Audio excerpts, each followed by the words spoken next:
From singing about the gift from Allah to chanting about sitting in the mosque, Liverpool fans can't seem to get enough of their team's forward, Mohamed Salah. Describe Mohamed Salah in one word. Excellent. He's awesome! Amazing.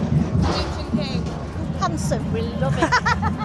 Take him home tomorrow. Having sent Egypt to the World Cup finals after a 28-year absence, on the banks of the Nile, he is nicknamed the Fourth Pyramid.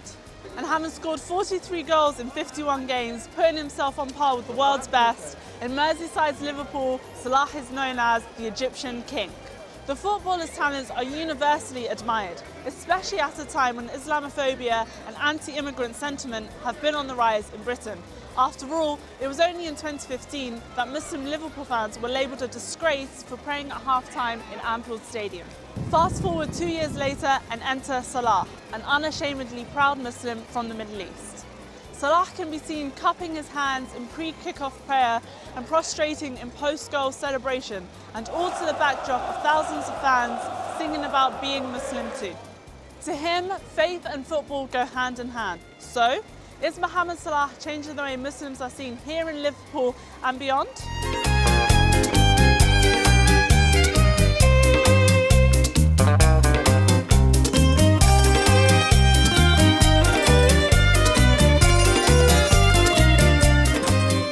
It's 2015, lawyers and Liverpool FC fans Abu Bakr Bula and Asif Bodi are at Anfield watching a game when they decide to go pray at the bottom of a stairwell. Unfortunately, there was another supporter who had a phone, and he took a picture and then put that on social media, on Twitter, labelling it as a disgrace. Both Liverpool Football Club and its fans were quick to condemn the tweet, with the club releasing a statement saying it would not tolerate any form of discrimination.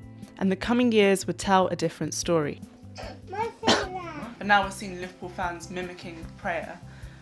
Do you think Salah has changed and challenged perceptions of fans towards Muslims and Islam? I think to an extent he has, because a lot of the other supporters are more accepting of our praying and our behaviour. Sometimes we don't go and pray in the prayer room. If we might just pray like we did last time, near the stairwell or something, and we don't seem to bat an eyelid. So I think having Mohamed Salah. In 2016, the new main stand at Anfield included a multi-faith prayer room for its fans as part of the redevelopment. Some people might have been a bit more reserved and a bit more sort of afraid to show their faith, and because of the effect Salah's had, now we feel more emboldened, as it were, to practice their faith. We're here at an event for the Red Men TV, the first platform dedicated to giving football fans a voice, and in this case, it's the Liverpool supporters. We're about to meet the Red Men themselves, Paul and Chris.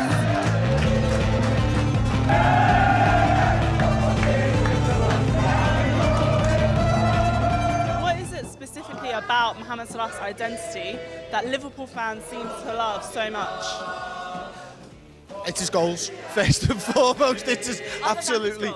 Other than his goals, it's the fact that he's a nice guy. It's the fact that he stands for something that we haven't had at Liverpool for a long time. And he's proven people wrong each and every single day. And he's changing how people think of Muslims in the UK and probably on a wider audience as well. And there's an acceptance to Liverpool anyway, because we're a port city. So we've always had influences from all around the world. But the fact that Mohamed Salah has come over here, and the way that he's dealt with the media and the way that he's dealt with everything else has just been unbelievable to watch, and it's a real pleasure to see him changing perceptions. Well, listen, we live in Brexit Britain. We live in a country now that has chosen isolationism. It's chosen to cut itself off from Europe, from the rest of the world in some regard. And there's a fear of xenophobia that comes with that. And I think the best thing about this is it shows that Mohamed Salah transcends all of that. Particularly and his faith. It's not that his faith is important. It's that his faith isn't important.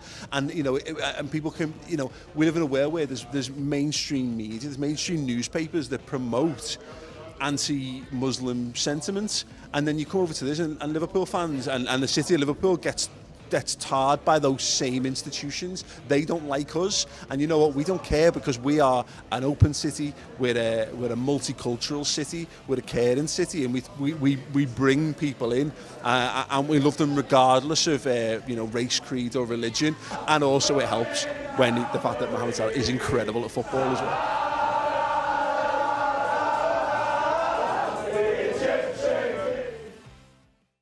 For many in this city, it seems no surprise that Mohamed Salah is so well loved by Liverpudlians. Wherever he goes, attention follows.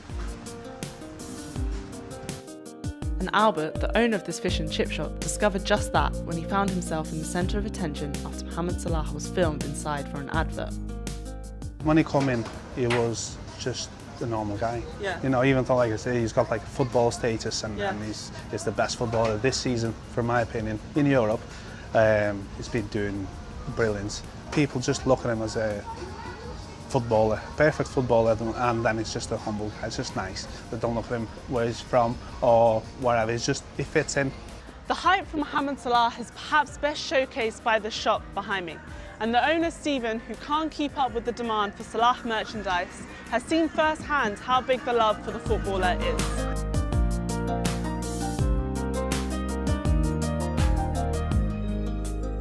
Everybody as they walk in the door, they always say, "Have you got Mo Salah, Mo Salah?" It's always Mo Salah. And how does this cardboard cutout do? This cardboard, I can't get enough of them. Yeah? As I get them in, they're gone. It's like hotcakes. There's no tomorrow with these. Everybody loves them. Everybody talks about them. Nobody mentions anybody like him. I've never known a player to come to Liverpool and get a mention like he does. Liverpool is in fact home to UK's first mosque and Islamic centre, the Abdullah Quilliam Society. It was founded by William Henry Quilliam, the first English convert to Islam in 1887.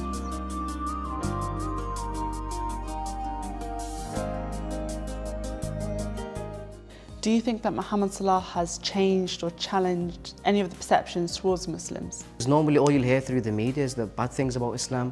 Well, Mohamed Salah just projects a whole different thing on it. He's on the other side. But when you see even the Liverpool fans now with their new song, if you've heard it before, like they'll say that if he was Muslim, they'll be Muslim too as well.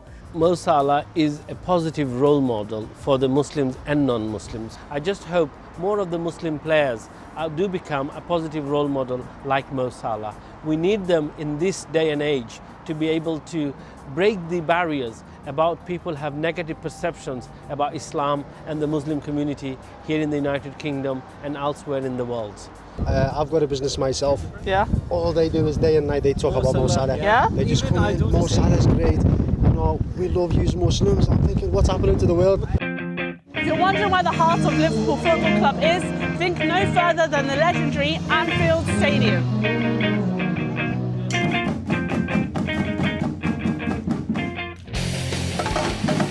It's the last home game of the season.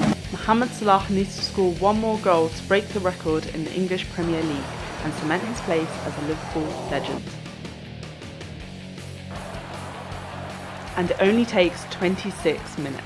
So Mohamed Salah has just scored and everyone's going crazy.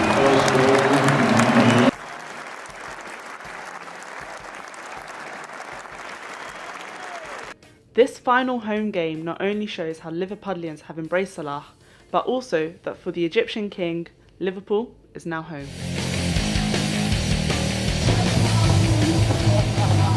Describe Mohamed Salah in one word. We never got it. How would you describe Mohamed Salah in one word? Mohamed Salah is the Maradona of today. He is God's gift.